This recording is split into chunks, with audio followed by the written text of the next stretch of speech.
introduction. I'm Johnny E Parham Jr. I was born here in Atlanta, Georgia, at then the only private black-owned hospital in this city called William H. Harris Memorial Hospital. It was located on what was then known as Hunter Street, the only black-owned private hospital in Atlanta. And you want to tell us a little bit about your background and career?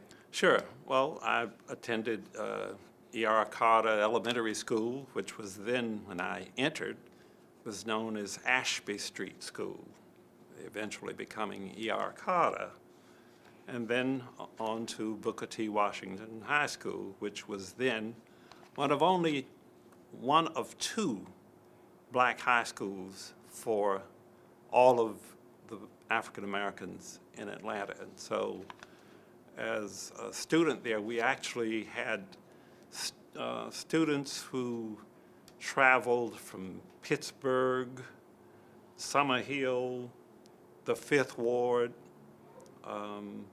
and as students arrived and left school, there were lines of streetcars lined up. Then Atlanta had streetcars, which Atlanta is now going back to.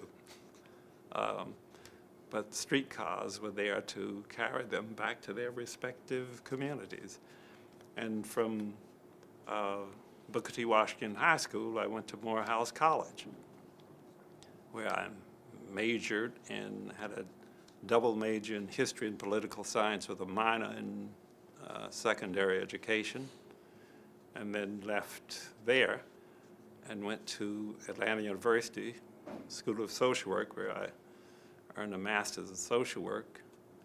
And then I earned a Juris Doctor at Woodrow Wilson College of Law.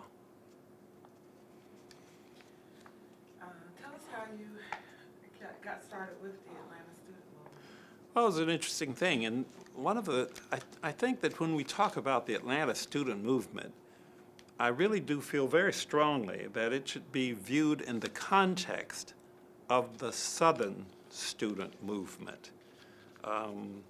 We did not just decide, let's do it. There were 4 young men in Greensboro, North Carolina, whose names, perhaps, if you asked almost anyone who was in the movement to name them, I would bet that you would not know. But their names should be as familiar as Rosa Parks. And these young men who really had the verve to actually directly challenge segregation in the South. I mean, this was phenomenal. And who are those people? Basically, one is Franklin McCain, recently passed away. Ezell Blair, David Richardson, and Joseph McNeil. Now, just imagine, these guys just decided that instead of just talking about it, they did it. And all of this, of course, occurred on February 1st of 1960. Now, at the time, I was in New York City, the second year of our social work training. Because of segregation, Atlanta's apartheid, in order to really have a certified degree, we had to have a concurrent fieldwork assignment. The first year, of course, we did have a concurrent fieldwork assignment in local social work agencies. But in order to really have a truly certified degree, Atlanta University established what was known as a block field work placement, where all of the second-year students left the South to go to other cities, where we spent 6 months in an actual work setting, also collecting data for our theses.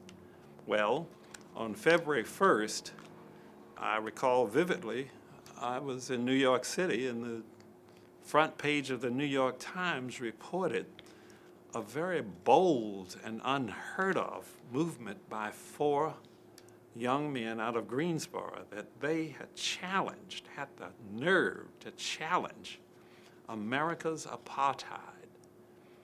And that was it. It was phenomenal. Then the next day, more students joined them.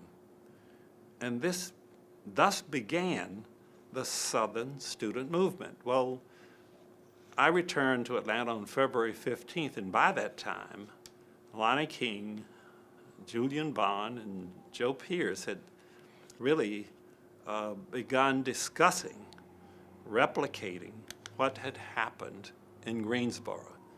And by that time, there were sit-in demonstrations taking place in other cities. Well, my first weekend back, there was a meeting convened by the president of Atlanta University. And he actually was very much aware that there was... Stop for a second. I'm so into the story. Oh, okay. The sirens. Sure. We don't want them in the story.